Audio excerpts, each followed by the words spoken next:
Hello hi views, ഞാൻ doctor പൂജ സിംഗ്. ഇന്ന് നമ്മൾ ഡിസ്കസ് ചെയ്യാൻ പോകുന്നത് മലബന്ധം അല്ലെങ്കിൽ കോൺസ്റ്റിപ്പേഷൻ്റെ ഹോം റെമഡീസിനെ കുറിച്ചാണ് ഇന്നത്തെ വീഡിയോ. അല്ലെങ്കിൽ അതിൻ്റെ ആയുർവേദ ട്രീറ്റ്മെൻറ്റ്സിനെ കുറിച്ചൊക്കെ ഇന്നത്തെ വീഡിയോയിൽ നമ്മൾ ഡിസ്കസ് ചെയ്യുന്നതായിരിക്കും. മലബന്ധത്തിൻ്റെ പ്രധാന കാരണം എന്ന് പറയുന്നത് നമ്മൾ ആവശ്യത്തിന് വെള്ളം കുടിക്കാതിരിക്കുന്നത് തന്നെയാണ്. അതുകൊണ്ട് തന്നെ 8 ഗ്ലാസ് വെള്ളമെങ്കിലും ഒരു ദിവസം കുടിക്കാൻ ശ്രദ്ധിക്കുക. മലബന്ധമുള്ള ആൾക്കാരാണെങ്കിൽ നമ്മൾ തീർച്ചയായിട്ടും 2 ഗ്ലാസ് വെള്ളം എക്സ്ട്രാ കുടിക്കാൻ ശ്രദ്ധിക്കുക. അതുപോലെ തന്നെ നമ്മൾ ശ്രദ്ധിക്കേണ്ടത് നാരടങ്ങിയ ഫ്രൂട്ട്സ് ആയാലും വെജിറ്റബിൾസ് ആയാലും കഴിക്കാൻ ശ്രദ്ധിക്കുക. ഇതിൽ ഓറഞ്ച്, അതുപോലെ തന്നെ ആപ്പിള്, ബനാന, അതുപോലെ തന്നെ പേരയ്ക്ക, ഇതൊക്കെ നമ്മുടെ ഡെയിലി ആയിട്ടുള്ള ആഹാരത്തിൽ ഇൻക്ലൂഡ് ചെയ്യാൻ ശ്രദ്ധിക്കുക. അതുപോലെ തന്നെ നമ്മൾ ശ്രദ്ധിക്കേണ്ട മറ്റൊരു കാര്യം എന്ന് പറയുന്നത് നമ്മൾ എക്സസൈസ് ചെയ്യാൻ ശ്രദ്ധിക്കുക.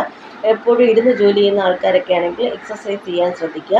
അതുപോലെ തന്നെ ടാബ്ലറ്റ്സ് എടുക്കുന്നവർ, സാധാരണ അയൺ ടാബ്ലറ്റ്സ് എടുക്കുന്നവർ, ഡിപ്രഷനുള്ള മരുന്ന് കഴിക്കുന്നവർ, ഇവർക്കെല്ലാം സാധാരണയായിട്ട് ഇതുപോലെ മലബന്ധത്തിൻ്റെ സിംറ്റംസ് കാണാൻ സാധിക്കും. അതുപോലെ തന്നെ ഡയബറ്റീസ് ഉള്ളവർക്കും ഹൈപ്പോതൈറോയിഡിസം ഉള്ളവർക്കും പ്രഗ്നൻ്റ് ആയിട്ടുള്ള ലേഡീസിനൊക്കെ സാധാരണ ഈ മലബന്ധത്തിൻ്റെ സിംറ്റംസ് കാണാൻ സാധിക്കുന്നതാണ്. ഇവരെല്ലാം അത് ശ്രദ്ധിക്കേണ്ടതെന്ന് പറഞ്ഞാൽ ഡയബറ്റീസ് ഉള്ള ആൾക്കാരാണെങ്കിൽ അത് കൺട്രോൾ ചെയ്ത് വയ്ക്കാൻ ശ്രദ്ധിക്കുക. അതുപോലെ തൈറോയിഡ് ഇഷ്യൂസ് ഉള്ളവർ മരുന്ന് കഴിക്കാൻ ശ്രദ്ധിക്കുക. അതുപോലെയുള്ള ഹോം റെമഡീസ് നമുക്ക് ഇനി എന്തൊക്കെയാണ് ചെയ്തിരിക്കുന്നതിനെ കുറിച്ച് നോക്കാം. രാവിലെ എണീക്കുമ്പോൾ ഒരു ഗ്ലാസ് ചെറിയ ചൂടുവെള്ളത്തിൽ 1 ടേബിൾ സ്പൂൺ നെയ്യും കൂടെ ചേർത്ത് കുടിക്കുന്നത് നമുക്ക് മലശോധനയ്ക്ക് വളരെ ഫലപ്രദമായി പറയുന്നുണ്ട്. അതുപോലെ തന്നെ നമുക്ക് ചെയ്യാൻ പറ്റുന്ന മറ്റൊരു ഹോം റെമഡി എന്ന് പറയുന്നത് ഈ കറുത്ത മുന്തിരിങ്ങയുടെ ജ്യൂസ് കഴിക്കുന്നതാണ്.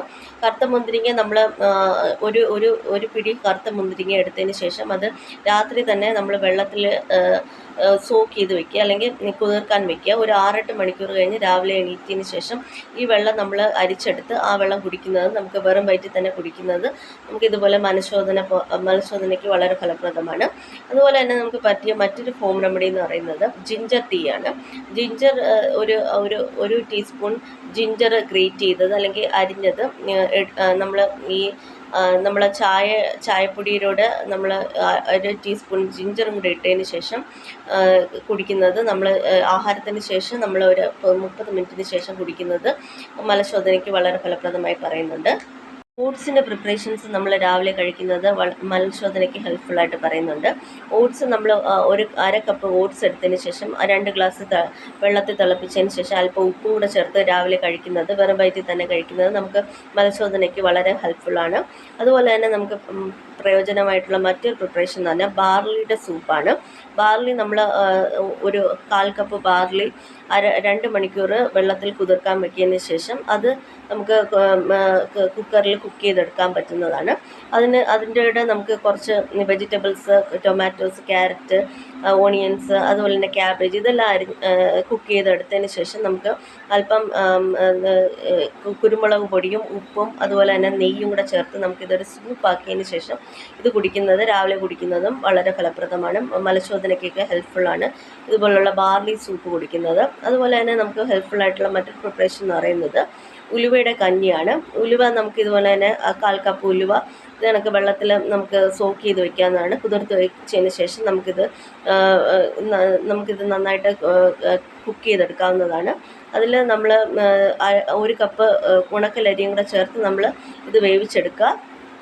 അതിനുശേഷം നമുക്ക് കുറച്ച് ശർക്കരയും അതുപോലെ തന്നെ തേങ്ങയൊക്കെ ഗ്രേറ്റ് ചെയ്തിട്ട് നമുക്കിത് ഒരു ഉലുവ കഞ്ഞിയാക്കി നമുക്ക് പ്രിപ്പയർ ചെയ്യാം. ഫൈബർ കണ്ടൻറ്റ് കൂടുതലുള്ള ഡയറ്റ് ആയതുകൊണ്ട് തന്നെ നമുക്കത് മലശോധനയ്ക്ക് വളരെയധികം പ്രയോജനകരമാണ്.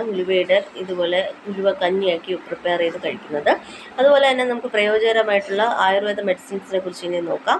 ഇതിൽ പ്രധാനമായിട്ടുള്ള ത്രിഫലാചൂർണ്ണമാണ്. ത്രിഫലാചൂർണ്ണം രാത്രിയിൽ ഒരു 1/2 ടീസ്പൂൺ നമുക്ക് ചൂടുവെള്ളത്തിൽ രാത്രി കഴിക്കുന്നത് നമുക്ക് രാവിലെ മലശോധനയ്ക്ക് വളരെ ഹെൽപ്ഫുള്ളായിരിക്കും. അതുപോലെ തന്നെ നമുക്ക് പ്രയോജനമായിട്ടുള്ള മറ്റൊരു ചൂർണ്ണം എന്ന് പറയുന്നത് അവിവത്തി ചൂർണ്ണമാണ്.